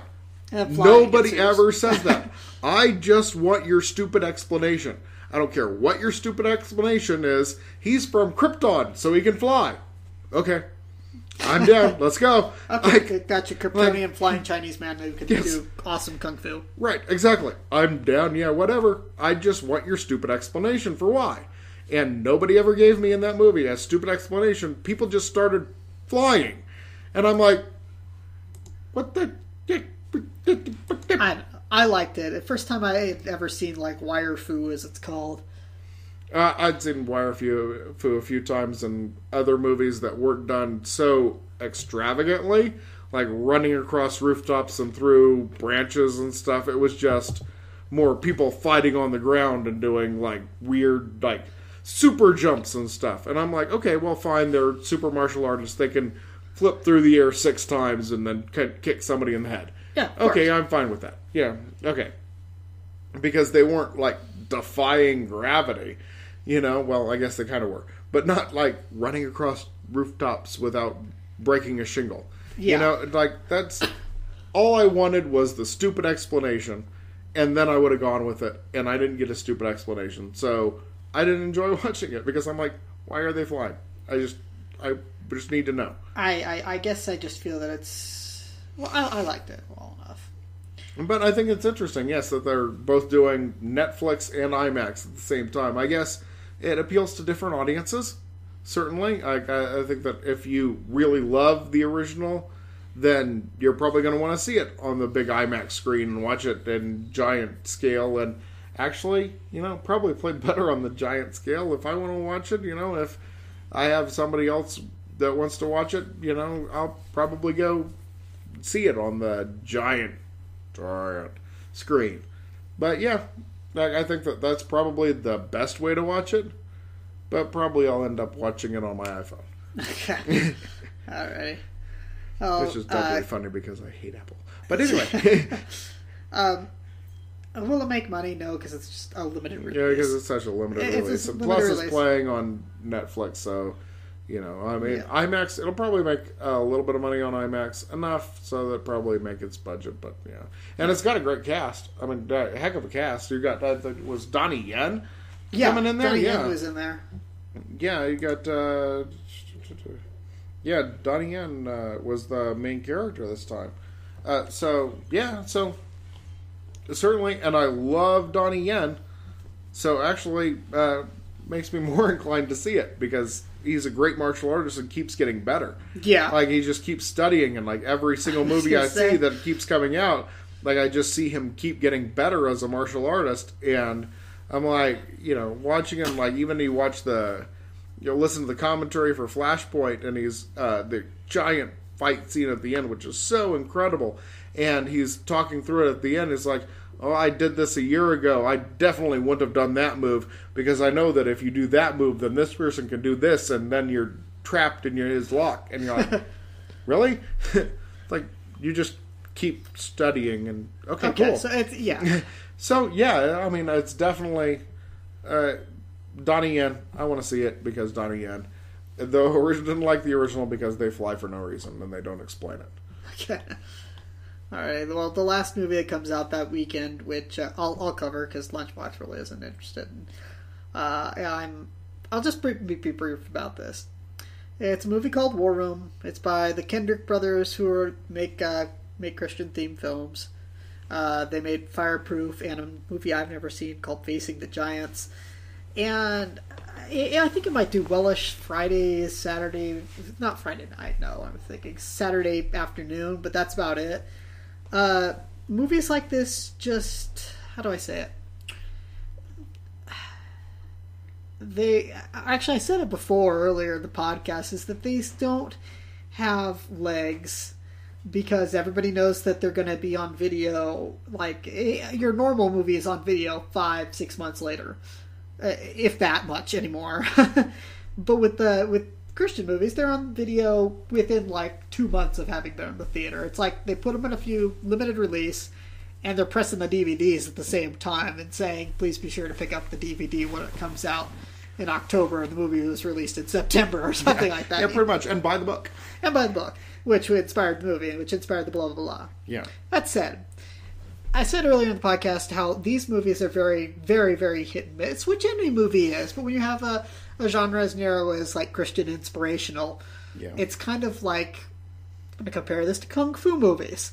You can fill like 5 shelves worth of Kung Fu movies, and some will have little things here and there that are okay-ish, and the majority of them are just like, this was just forgettable garbage, blah, blah, blah. And right. I think that's how it is with a lot of films, and I think that even though the Kendrick brothers are also that way, even though they're bigger names, they still fall into that same category where they'll put out one movie that's actually like, okay, that was good. It did not, like, yes, it's aimed at Christian audience, but at least it had, I don't want to say at least it had some moments in it that were watchable, and it made it like, if you wanted to like take out the Christian element of it, you get a movie about a guy trying to get his wife back he works at a firehouse. Like, okay, fine. But there are other ones that have so much of the message in it, they don't have a plot, if that makes sense. Like, they had, like, I guess Facing the Giants was the Christian version of a sports movie.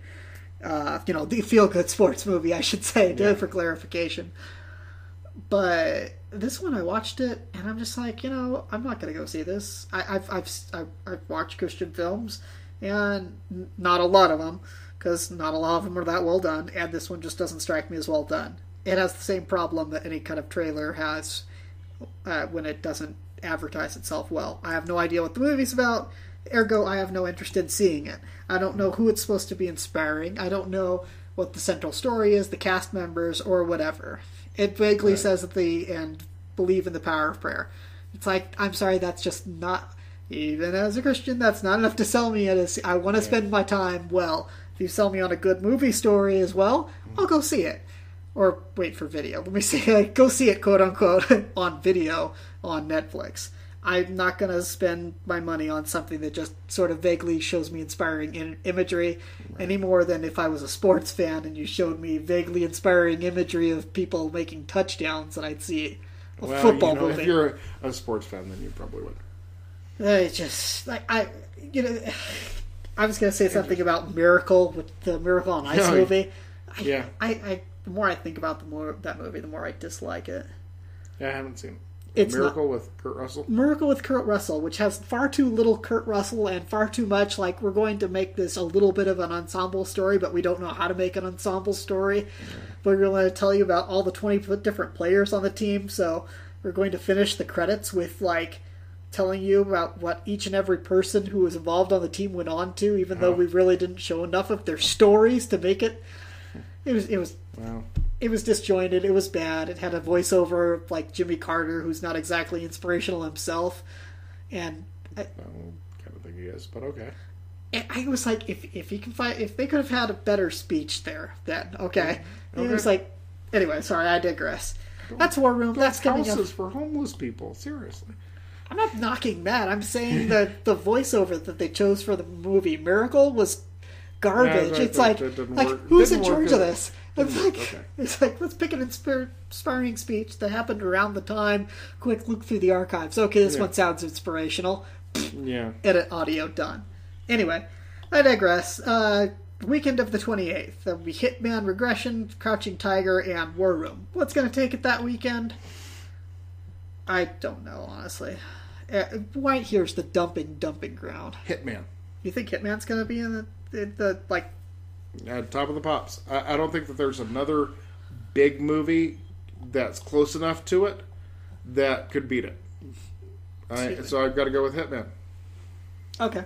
We'll go with Hitman then, because it's the only thing out there that would be kind of a draw. Yeah. But again, this is the last weekend of August. This is your... we still have September the coming up. unofficial end of September. But, August, we're getting to the tail end. We're kind of, leaving off and, kind of the last of the movies. I think that they're going to hit it hard, get you tons of advertising the previous 2 months. I think that you're going to have July, August. You're going to see a bunch of Hitman trailers, and so you'll probably you'll hit some box office. Just because you've seen the trailers so many times, you'll be good. Okay. Well, I just that's probably about it, and that's it for August, really. Well, this is where the summertime closes off. Summertime in quotes. The first few days here in September, pretty much it all ends with the movies that come out on Labor Day. Or prior to Labor Day, because it's your last 3-day weekend before kids go back into school, and before the weather starts to really turn, and you're not kind of either looking for that relief from the heat, or just kind of those really fun big movies come out that you're like, ooh, I gotta go see that in the theater. Right, big action movies. Big action movies that basically make up your meat and potatoes of your summer. Yeah. Well, okay, there's a movie that comes out on the 2nd, which is actually Wednesday. At least tentatively, it might be pushed back, for all we know, this early on, I guess, called No Escape, starring Owen Wilson and Pierce Brosnan, and basically it looks like Behind Enemy Lines with, this time, the whole family. Yeah, the whole family. Actually, the whole family is stuck behind enemy lines. The whole family is stuck behind enemy lines. He looks like he's in some Asian country, maybe China, I don't know. Singapore? Probably not specifically Asia. I think they're probably Middle East, maybe. No, I don't know. The caricature, not caricatures, but the writing looks more Asian. In any case, anyway. he's stuck in a country, some unfriendly place where people are trying to shoot at him. He's stuck in an unfriendly country, place, whatever. Owen Wilson stuck behind enemy lines. So actually, the interesting thing from the trailer is it looks like he goes there of his own volition at first for who knows what, a job or something. No, maybe. I don't know. They're in a hotel. In any case, him and his family are there. War breaks out, and they're trying to get out, and hilarity ensues. Wait, no, not hilarity. Hilarity. All heck ensues.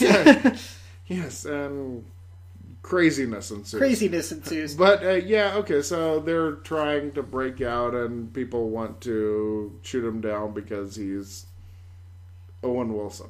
I don't know. He's back there with his family, and they like Luke better. I don't know.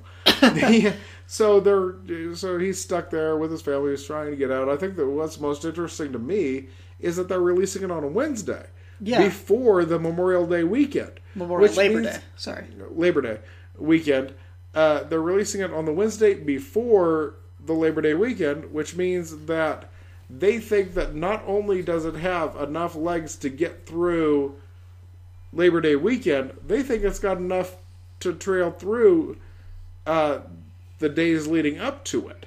They think that they can start on Wednesday and build word of mouth, and people will want to see it. And I saw the trailer, and I just don't see it. Okay. Well, it's got Pierce Brosnan as obviously some sort of spy. Well, maybe not spy, but like some sort of action-y agent as well, and he's... Yeah, and he did that in Matador also. And you've never heard of that movie. I've seen Matador. It was funny. Most people didn't. Okay, most people haven't heard of that movie. Most of our listening audience hasn't heard of Matador. Okay, that aside, I don't see how it has legs. I don't see how it can take on the other September 4th movies. Mm-hmm. it's interesting that they would make that kind of gamble. And the how do I say it? The thrills look like they're there. I'm hoping there's a genuine hope in me watching the trailer that they make it to the end and him and his family, bloodstained and soaked in sweat, make it across the lines and muddied. Because truthfully, if they don't and it ends tragically and everybody gets shot in the end, then that's a good movie. Then that's going to kill them at the box office, because nobody wants to see a family blown away. I think that you have the mom get shot and then he takes care of the kids, and they end up with the sweet homie thing. Either that or Everybody Lives, and it's basically another one of those movies. I don't think it'd be one of those movies, but I could see. I mean, I can see like there's some action in there, and it'll probably be okay. It'll be okay. Will it be? Is it going to be big enough to like keep its momentum going and build momentum through an entire Labor Day weekend? No. I'm not sure. No we'll see way. what the word of mouth of Rotten Tomato critics conglomeration say. I don't know, but it just no. Unless they talk about how incredible Owen Wilson's performance is and the gravitas he brings to it. I just don't see it. It could be. I mean, not that Owen's a bad actor, it's just that I just don't see it being the scale that a Wednesday opening assumes. No. But to this credit, I'll give this credit to Mr. Owen Wilson, is that it looks more interesting to me than the one that he's starring in with Zach Galifianakis earlier in the summer. Galifianakis. Okay. It looks more interesting than the stupid people being stupid blank check movie that comes out. Well, yeah, definitely more inclined to see that one. I'm much more inclined to see this. So that answers that question. Will I see it? Yeah, probably. Yeah, probably. Yeah, probably. And will it make money? No. Not the kind of money they think. Not the kind of money they're trying to I think hope it'll for. do okay, but not the money they kind of think with a Wednesday opening. No. It's going to be Mission Impossible 2, where it opens with a decent and then huge. Yeah. There it goes. All the way, going. Yeah. That's the second. So let's move it directly into the weekend of the 4th. This the final weekend before summer is over. And of note is previously in our podcast, we mentioned that the movie Transporter Refueled was supposed to come out in June 14th, as a matter of fact. Yeah, that was originally when we started this podcast last week. Just last week. We started doing this recording, and they've bumped it back now to this weekend, which is weird. I'm wondering if that just shows a little bit of worry, concern that they don't think it can hold up against the other summer movies. There's a slight trepidation there. Yeah. Although, I mean, what was it opening against? Let me check my notes. Hold on. He'll check his notes, and I'll share with you a little interesting tidbit that they had, which was the company said that the fall release for Refueled is the start of a trilogy in a new Transporter franchise. Yeah, sure. And will help capitalize on the cast's ability to promote the film. We want you out on the talk show saying, please see our movie. And it's also noted, they said that the previous Transporter films, and we looked this up just to be sure, so they're saying here that it should be noted that Transporter films before, the good ones, the real ones with Jason Statham, were released in the fall as well.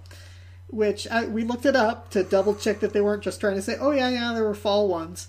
And they were, to its credit. Yeah, September for the first two, and then November for the third. Yeah. You're like, okay, so you weren't lying to us. But still, they bumped it from the middle of June, and it wasn't really competing with anything. The only other movie that was coming out on that same day was Inside Out. Yeah, which it's basically counter-programming. It's counter-programming. However, we're wondering here, you had said maybe they're worried about holdover? Yeah, the holdover for Jurassic World. I think they might be worried about Jurassic World holding over, and then the following week, Ted 2 comes out. And I think that they might think that Ted 2 has a big enough opening that it kind of squashes Transporter in the middle. But I think that Transporter was kind of like the big opening that weekend. Now, it might not have beaten Jurassic World even in its second week, but I think that certainly Transporter could have done a decent number too. I think that you're kind of going to open enough like that it would, in the industry jargon, it would open. Yeah. You know, like you're going to make, 50 million your opening weekend, even especially since you didn't actually spend the money on Jason Statham. Yeah, exactly. We saved money and then spent it on stupid effects. Yeah, we got Jason Statham light, half the money and all the body and flavor. And sounds a little like him. It's still got that accent. We're good. Yeah. We're good. Okay, so apparently now this weekend is going to have Transporter refueled in it, which is just weird.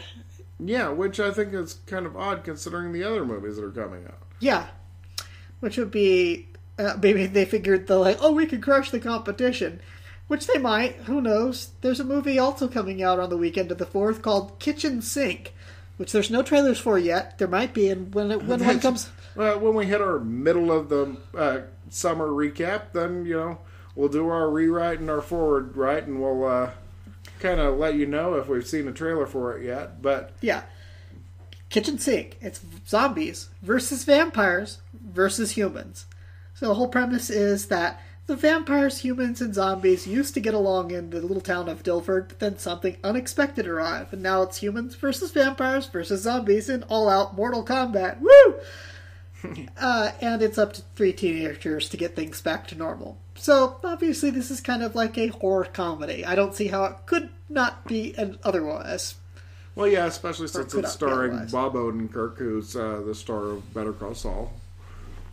Definitely getting to be a major, more major name. I guess still kind of a little minor because he's the star of he's the star of a television show, a spin-off show.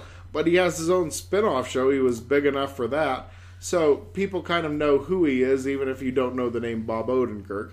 He's Saul on Better Call Saul and played, Saul on... I was going to say, played Saul on Breaking Bad. On Breaking Bad. So, Breaking Bad, definitely one of the biggest shows of the past, few years. And Better Call Saul is... 10, 15 years, but yeah.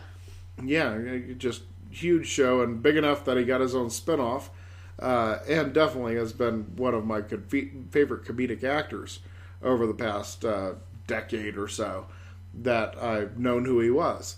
And so, while people might not know the name, they'll definitely recognize him in the show. You're saying that it's, teenagers, so obviously he's not a teenager, so he wouldn't be the main star.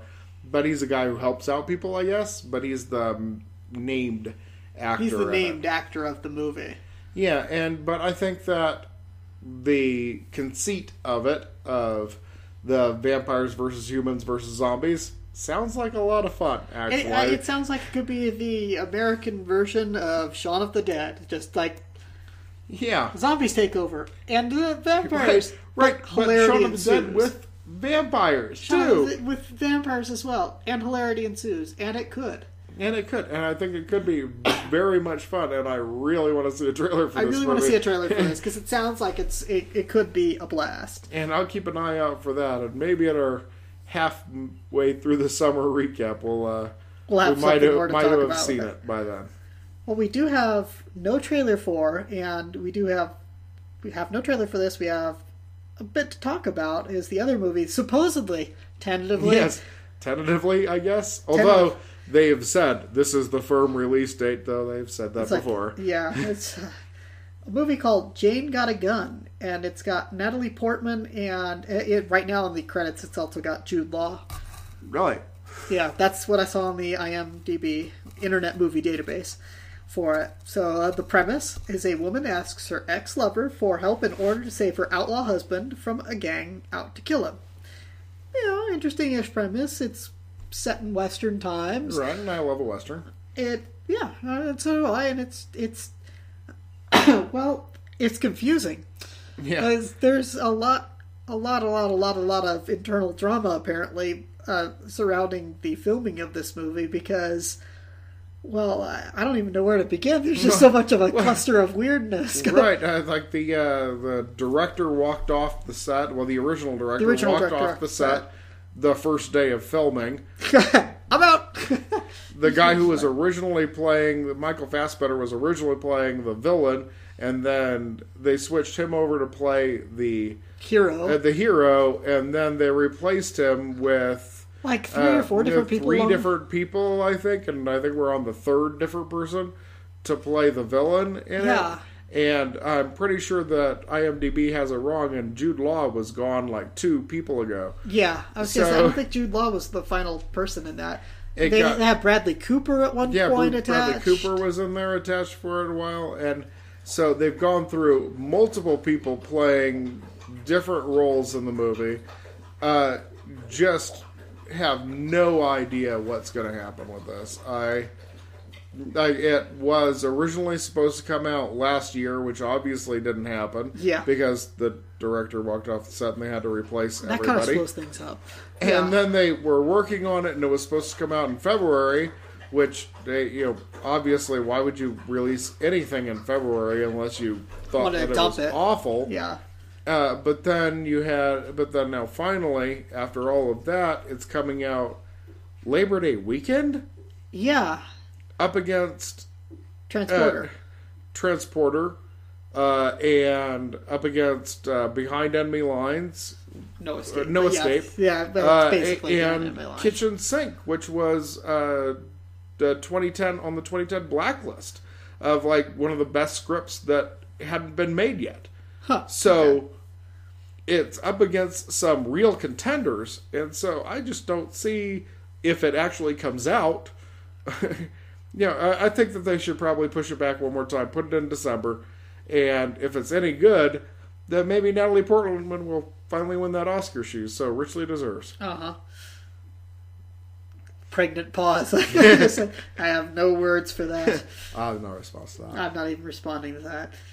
Yeah. So generally, when you have just a cluster poo, whatever you want to say, of a movie, it doesn't turn out well for all those involved. I'm surprised that the final names attached aren't Alan Smithy, starring opposite Alan Smithy, directed and written by Alan Smithy. Which, quick info on that: Alan Smithy is the name that they use to replace directors when they want their name scrubbed from a project. Like, I want nothing to have done with this project. Yes, I filmed like half an hour worth of footage that you're going to use, but I don't want anybody ever saying that my name is on. I don't want to put my name on it, or if they get recut or reimagined in some way that they don't like, they demand their name is removed, and so the director's name is Alan Smithy. And you can look up, there's a few that have Alan Smithy's name, although my favorite is the film that was originally titled An Alan Smithy Film, Burn Hollywood Burn. And the director didn't like the cut that they did of his film, and so he demanded that his name be taken off the film, which meant that the film that was originally titled An Alan Smithy Film, Burn Hollywood Burn, was actually directed by Alan Smithy. And actually, I kind of liked it. I thought it was funny. It's way inside baseball. Really inside baseball. And that's why nobody wanted to see it, because it is so much. He's driving a black Range Rover. Half the Southland owns that car. It's a funny movie. And you've got Whoopi Goldberg, you got Jackie Chan, you got Sylvester Stallone. It's funny. I don't care what anybody says. I like that movie. Anyway, digress, but it makes for a good segue into saying that the movie had like its problems internally as well. It was kind of, if you aren't into that thing, it might seem fall apart weird, which makes me wonder if Jane Got a Gun is going to be fall apart awful / weird. Right, yeah, and I guess Natalie Portman's been a producer on the film, and she really believes in this movie. Oh, boy, is it the one she's always wanted to make? I know, I think I'm making it worse. Yeah, I know. You're not been the driving force behind this project. I think I'm making it worse. Yeah, I think I should probably... Yeah. Okay, let's... Well, if it comes out, we'll see if it's any good. Really. Let's wrap this up here. That's the weekend of the 4th. Yeah. So what do I think is going to win? The box office there? I'm going to go with Transporter Refueled. I'm not really interested in seeing it. I think it'll make money. I think it'll do okay. I'm going to go with Kitchen Sink. Really? And that's just you hoping that it's going to be as good as it sounds. Yep, I think it's going to be... hoping it's going to be as it sounds on the 2010 blacklist. So it's got, you've got a good script, and you've got an incredibly funny guy in Bob Odenkirk. I think we're going to see some great trailers. I think it's going to look really funny. I think people are going to go see it. And at our midsummer review, I'm going to totally retract that and say the Transporter's going to win. But for now, I'm going to go with Kitchen Sink. Okay. Well, that's pretty much it for the summer. I don't think there's anything else to say, because after that, you're releasing fall movies. At that point, you can't say in the summer. Sure, okay, technically speaking, it is still summer. But if you release something on the following week, on the 11th, past Labor Day, it's not a summer movie. Labor Day is the end. So Labor Day is the end. We got to summer up, so what's going to win? For the whole summer? For the whole summer, what's going to win? The whole kit and caboodle? The whole kit and caboodle. Oh, what a lovely, lovely day. I'm going with Mad Max all the way. Really? I am indeed. Really? Over Age of Ultron, over even Jurassic World, which I think will do phenomenal. Yeah, Jurassic World's going to do great. I don't disagree with you. Okay, here's why. Okay. Yeah. Okay. I'm going with. Okay. You got to give it to me. Got to give it to me. Just give me a couple minutes. I'm going to let you finish. No, you got to let me finish. It's one of the most talked about movies on social media that I could find, and I visit sites like I was going to say Tumblr. I've got my Twitter page and Facebook, and I have a couple of sites, the movie sites that I go to.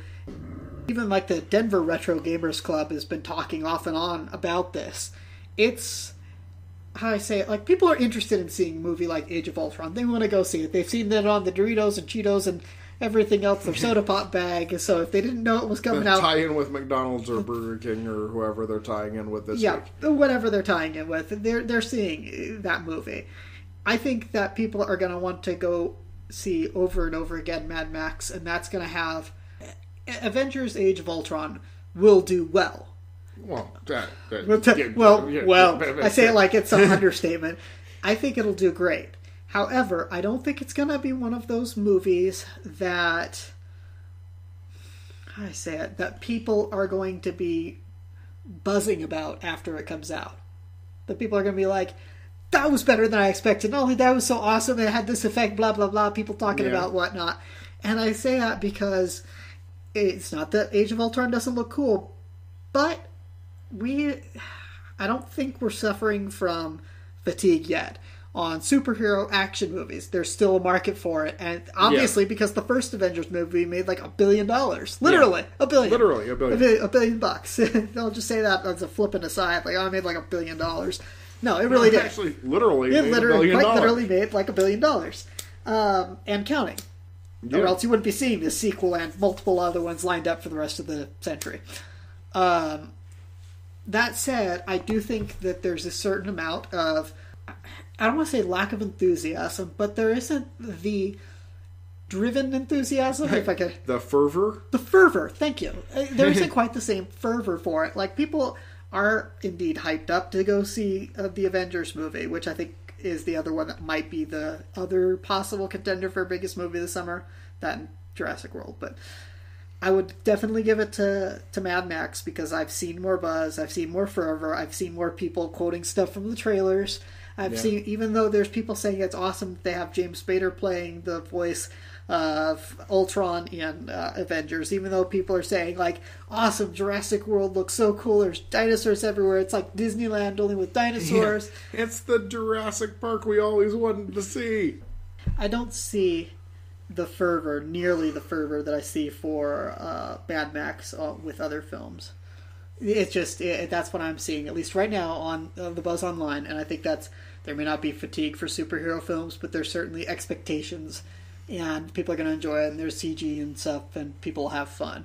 I think that dinosaurs and Disneyland will be happy and enjoyed and do well, but yeah, I think you hit the exact word I was looking for, fervor. I think there's a certain amount of, like, giddy enthusiasm that people are just like, I want to see this movie, it looks like it's going to rock.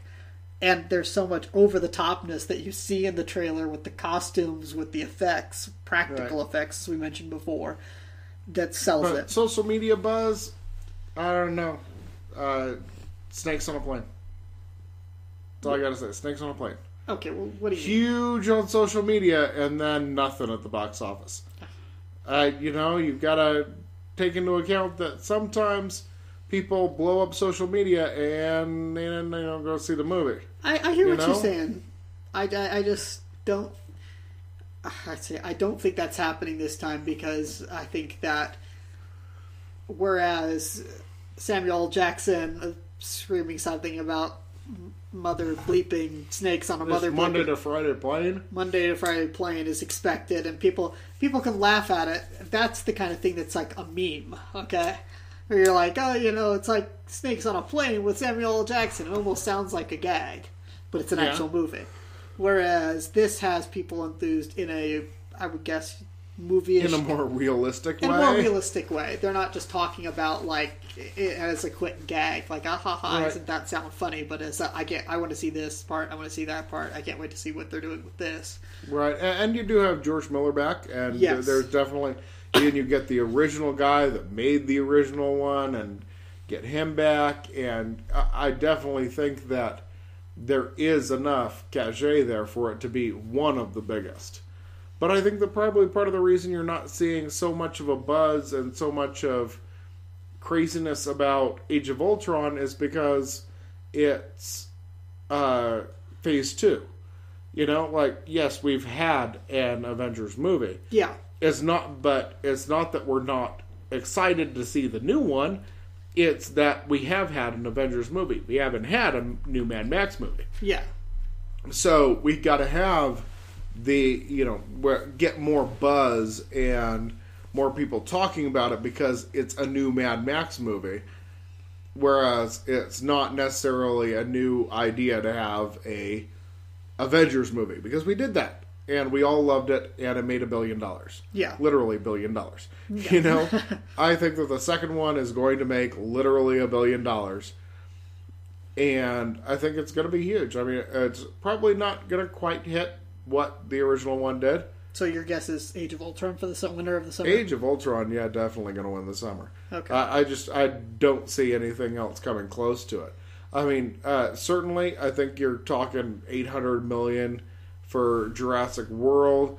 I think you're probably talking close to that for Mad Max. Probably a little less, maybe $600 to $700 million for. You're talking worldwide box office. Yeah, worldwide. Okay.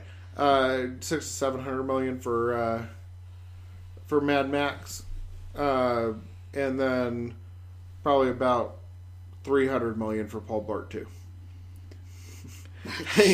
I mean, yeah, that's pretty much anything after that. That's where I think Pixels is going to be. But yeah, you think everything else after those. And those are the top 3, really. I mean, those are the big movies this summer. Avengers, really? Mad Max, and Jurassic World. But before we make a final decision, let me look back through my notes here. See if there's anything else. I would agree with you on that much, at least. I think that... No, I don't think there's a need to check your notes. I think that Mad Max, Avengers, and Jurassic World, obviously... order notwithstanding, that's the lineup of the big 3. Yeah, that's I think probably the biggest 3. I'm just trying to wonder if I missed anything here. No, I mean, Spy, Tomorrowland, definitely nowhere near. No, I've begun to rethink and think that you're right, that is the bomb. Oh, San Andreas 3D? Yeah. San Andreas? Yeah, no. It's going to be fair to middling. It'll probably end up maybe 5 for the summer if they're lucky. Yeah, kind of think it'll probably do about as well as Pitch Perfect 2, because Pitch Perfect 1 was awesome. Jeez. We're just like, but yeah, within the realm of like the top 3, like gold, silver, and bronze.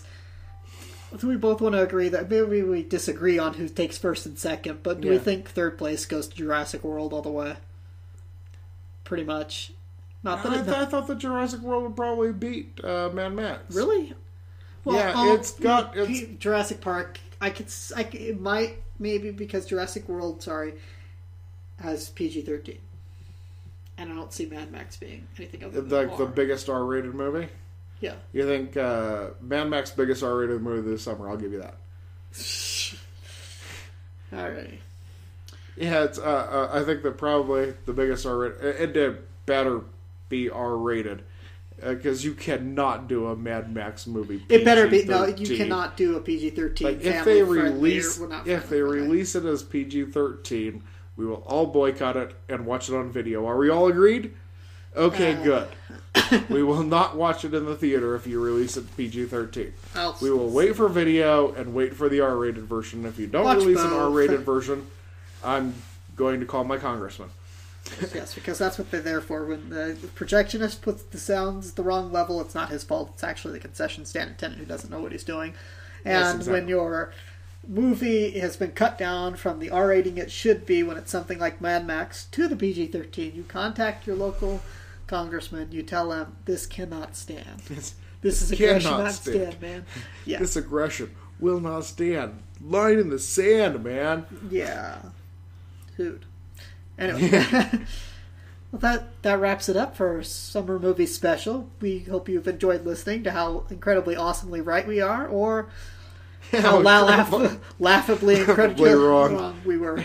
And at our somewhere the midsummer we'll recap how horribly wrong we are, or how fantastic we did. Oh, we might do fantastic. Maybe we're entirely right. Maybe we're entirely right. Of course, coming from two former projectionists, let's hope that we've learned a thing or two along the way about what's actually going to be a big hit and a big miss. And followed way too many movies. Watched way too many trailers. Watched way too many movies. Way too many trailers. Way too many trailers in our time. But we know what we're talking about here. Yeah. At least that's what we try to think. We like to tell ourselves. We tell ourselves that. So, here we go. For Lunchbox, I'm Jester. Have a good night, folks. Cheers.